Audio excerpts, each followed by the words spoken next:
আসসালামু আলাইকুম। আমি ডাক্তার Faisal Kamal, general laparoscopic breast and colorectal surgeon. কর্মরত আছি বাংলাদেশ মেডিকেল বিশ্ববিদ্যালয়, যেটাকে আপনারা সবাই পিজি হাসপাতাল নামে জেনে থাকেন।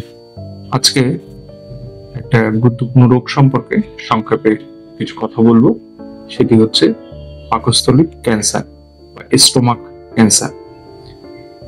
স্টোমাক ক্যান্সার বা পাকস্থলী ক্যান্সার রোগটি হচ্ছে, এটি আমাদের পাকস্থলীতে খুব আস্তে আস্তে ধীরে ধীরে এবং হঠাৎ করে নির্ণয় করা একটি রোগ, যেটি আসলে আমাদের জীবন হানিকর বা ঝুঁকিকর বা জীবনকে আসলে খুব বিপদের সম্মুখীন করে ফেলে। পাকস্থলী ক্যান্সার রোগটি আসলে আমাদের পাকস্থলীর যে মিউকোসা বা সাবমিউকোসা, এখান থেকে প্রথমে তৈরি হয়, পরবর্তীতে এটি আশেপাশে অঙ্গ প্রত্যঙ্গে ছড়িয়ে পড়ে। এটি প্রাথমিক অবস্থায় সাধারণত ডায়াগনোসিস করাটা আসলে আমাদের ডিফিকাল্ট হয়, কারণ রোগীরা আসলে প্রাথমিক যে সাইন সিমটম বা উপসর্গগুলো এগুলো আসলে ইগনোর করে থাকে। এটা আমাদের কাছে আসলে ম্যাক্সিমাম ক্ষেত্রে অনেক দেরিতে আসে। আসলে চিকিৎসা করাটা তখন অনেক জটিল হয়ে যায়। সেক্ষেত্রে আমরা পরামর্শ দিয়ে থাকি যে কিছু উপসর্গ আপনি যদি দেখে থাকেন বা মনে করে থাকেন, তাহলে সেক্ষেত্রে অবশ্যই চিকিৎসকের দ্রুততার সাথে পরামর্শ নেওয়া।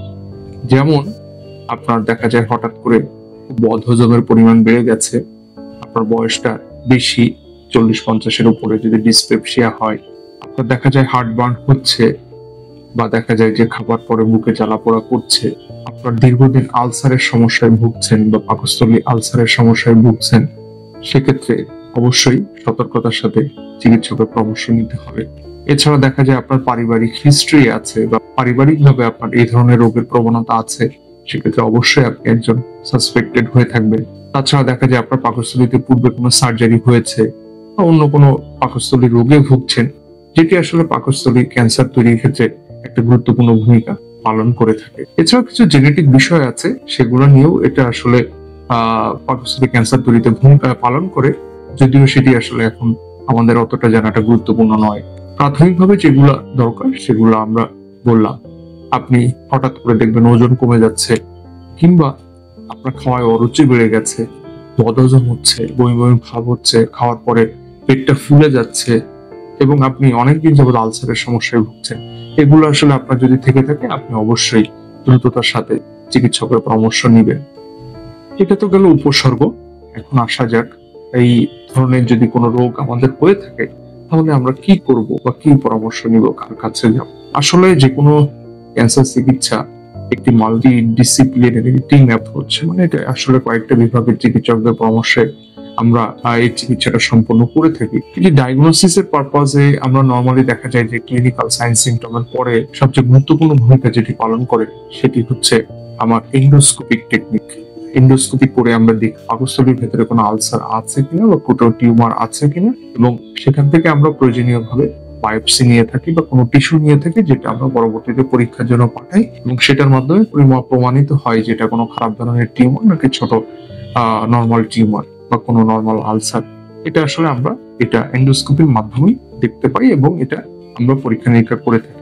এরপরে দেখা যায় আমরা সিটি স্ক্যান করতে পারি, যেটা একটা রোগ নির্ণয় হওয়ার পরে এটি কতদূর পর্যন্ত ছড়িয়েছে বা এটার ব্যাপ্তি কতদূর পর্যন্ত।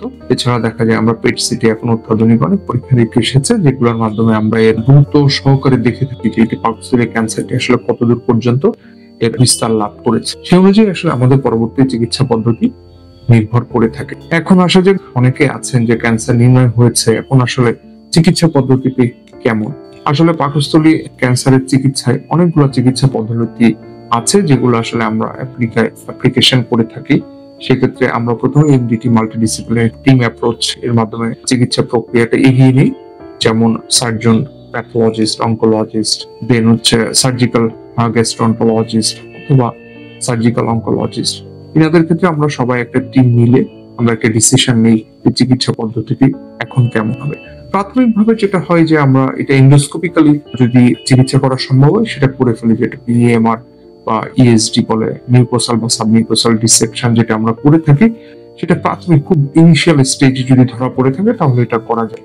এছাড়া দেখা যায় সেকেন্ড অপশন হচ্ছে সার্জিক্যাল অপশন। এই সার্জিক্যাল অপশনের আগে অনেক সময় আমরা কেমোথেরাপি দিয়ে অথবা অপারেশনের পরবর্তীতে কেমোথেরাপি প্রয়োজন হতে পারে, এমনকি রেডিওথেরাপির প্রয়োজন অনেক সময় হতে পারে।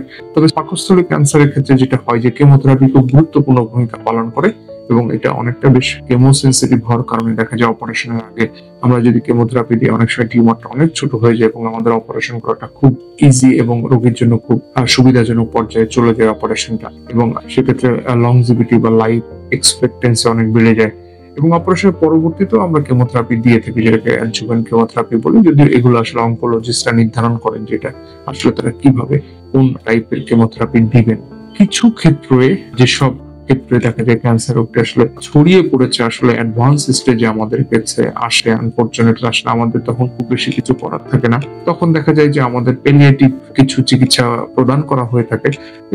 অ্যাকচুয়ালি এগুলো সিমটোমেটিক টাইপ। সাপোজ আপনার পেটের ভিতরে পানি চলে এসছে বা জন্ডিস হয়ে গেছে, টিউমার লিভারে ছড়িয়ে পড়েছে অথবা পেটের ভেতরে ছড়িয়ে পড়েছে, অন্যান্য অঙ্গ প্রত্যঙ্গ এবং খাদ্যনালীতে ছড়িয়ে পড়েছে, লাংসে চলে গিয়েছে, বোনসে চলে গিয়েছে, সেসব ক্ষেত্রে আসলে আমাদের খুব বেশি করার থাকে না কিছু। তখন আসলে আমরা প্যালিয়েটিভ কেমোথেরাপি অথবা সিমটোমেটিক ট্রিটমেন্ট দিয়ে থাকি। এমনকি রোগীরা দেখা যায় যে একদম মাঝামাঝি থেকে শেষ স্টেজে দেখে গিয়ে খেতেই পারে না, খাবার খেলে পেটটা ফুলে যায়, কারণ টিউমার খাবার যে আমাদের পথ বা খাদ্যনালী সেটা আসলে আটকে ফেলে। তখন আসলে আমাদের দেখা যায় অপারেশনের মাধ্যমে একটা বাইপাস খাদ্যনালী তৈরি করে দিতে হয়, আমাদের ফিডিং জেজোনোস্টমি করে দিতে হয়। দেখা যায় এরপরে আমরা হয়তো বা ওষুধপত্রের মাধ্যমে টিউমারটি ছোট করে অনেক সময় আমরা অপারেশনের যোগ্য করে তুলি, অপারেবল করে তুলি নন অপারেবল থেকে। সো এখন এটা আসলে একটা জটিল প্রক্রিয়া এই একটা ক্যান্সার চিকিৎসা। সো যেটা হচ্ছে সবচেয়ে গুরুত্বপূর্ণ বিষয়টা, যদি আমরা আর্লি স্টেজে আমরা চিকিৎসাটা নিতে পারি বা চিকিৎসকের পরামর্শ নিতে পারি বা রোগটা নির্ণয় করতে পারি, তাহলে দেখা যায় আমাদের রোগ নির্ণয় যতটা সহজ হয় চিকিৎসা পদ্ধতিও ততটি সহজ হয়ে থাকে। এবং এরপরে দেখা যায় যে একটা গুরুত্বপূর্ণ ব্যাপার যে আসলে যেটা সবচেয়ে আসলে লক্ষ্য করা যায়, আমরা আমাদের দেশে দেখা যায় আমরা লো সোশিও ইকোনমিক কান্ট্রির দেশ। তো এইসব ক্ষেত্রে দেখা যায় যে আমরা আলসারের সমস্যাটাই কমনলি ভুগে থাকি, পাকস্থলী আলসার বা গ্যাস্ট্রিক আলসার, অনেকে যেটাকে গ্যাস্ট্রিকের রোগ বলে থাকে আমাদের সাধারণ ভাষায়। সেটি একটা কমন অর্গানিজম দিয়ে হয়, সেটি হচ্ছে এইচ পাইলোরি। এটা এক ধরনের ব্যাকটেরিয়া যেটা আমাদের পাকস্থলীতে ক্ষত তৈরি করে এবং আলসার তৈরি করে। এই ব্যাকটেরিয়াটি খুবই হুমকি স্বরূপ আমাদের পাকস্থলী ক্যান্সার তৈরির ক্ষেত্রে, এবং সেক্ষেত্রে অবশ্যই আমাদের গুরুত্ব সহকারে এবং দ্রুততার সাথে এই ধরনের কোনো আলসার বা ব্যাকটেরিয়া সংক্রমণ হলে চিকিৎসা নিতে হবে। এবং এন্ডোস্কোপিক্যালি এটা দেখা যায় বা আমাদের চিহ্নিত করা যায় এই ধরনের কোনো ব্যাকটেরিয়া আছে কিনা, সেটা আমাদের অনেক ধরনের পরীক্ষা আছে, সেগুলো আমরা দেখতে পারি। এবং এটা আসলে প্রাথমিক অবস্থায় এইচ পাইলোরি ইনফেকশন হলে আসলে চিকিৎসা পদ্ধতিটি খুব সোজা, এবং সেক্ষেত্রে শুধু একটা ইরাডিকেশন থেরাপির মাধ্যমে আমরা এইচ পাইলোরিটি আমরা দূর করতে পারি। অবশ্যই এটা চিকিৎসকের পরামর্শ অনুযায়ী করতে হবে।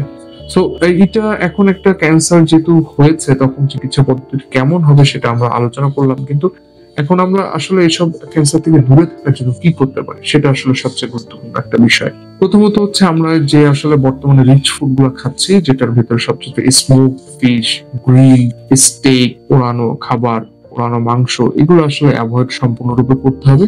অতিরিক্ত লবণযুক্ত খাবার খাওয়া যাবে না, কারণ এটা একটা গুরুত্বপূর্ণ ভূমিকা পালন করে পাকস্থলী ক্যান্সার তৈরির ক্ষেত্রে। যদি যাদের আলসারের সমস্যা আছে, দীর্ঘদিন আলসারের সমস্যায় ভুগছেন, অবশ্যই আলসার চিকিৎসা চমৎকার ভাবে নিতে হবে এবং ঠিকভাবে সম্পন্ন করতে হবে, তাহলে দেখা যায় আলসার থেকে ক্যান্সারের তৈরি হওয়ার প্রবণতা একদম কমে যাবে বা থাকবে না বললেই চলে। এছাড়া যাদের ফ্যামিলিয়াল হিস্ট্রি আছে, পারিবারিক বংশগত এই ধরনের রোগ আছে, বা দেখা যায় যে আগে পাকস্থলীতে কোনো অপারেশন হয়েছে বা সার্জারি হয়েছে, তাদের ক্ষেত্রে নিয়মিত স্ক্রিনিং এর মাধ্যমে থাকতে হবে। তাহলে এই রোগটি যদি কখনো আবির্ভাব হয়, হঠাৎ করে দেখা দেয়, তাহলে আমরা খুব দ্রুততার সাথে এটা ধরতে পারবো এবং প্রম্পটলি মানে দ্রুততার সাথে এটা চিকিৎসা পদ্ধতিটি গ্রহণ করতে পারবো। এটা একটা গুরুত্বপূর্ণ বিষয়। এবং দ্বিতীয়ত হচ্ছে অবশ্যই সবশেষে বলে থাকি যে আমাদের উচিত যেটা হচ্ছে যে সবসময় তাজা খাবার গ্রহণ করা, কখনো জমানো খাবার না খাওয়া, এবং এইসব রেস্টুরেন্টে গিয়ে যেটা আমরা করে থাকি যে স্মোকড ফিশ, গ্রিল খাবার, স্টেক, কাবাব, এগুলো আসলে সম্পূর্ণরূপে অ্যাভয়েড করা, তেল চর্বি খাবার জাতীয় যত অ্যাভয়েড করা যায়, ভেজাল মুক্ত খাবার গ্রহণ করা এবং শরীরের রোগ প্রতিরোধ ক্ষমতা বাড়ানো, এবং অবশ্যই যে কোনো সমস্যায় চিকিৎসকের শরণাপন্ন। ধন্যবাদ সবাইকে, ভালো থাকবেন। আশা করছি অল্প কিছু তথ্যের মাধ্যমে আপনাদের সহযোগিতা করতে পারবো। আসসালামু আলাইকুম।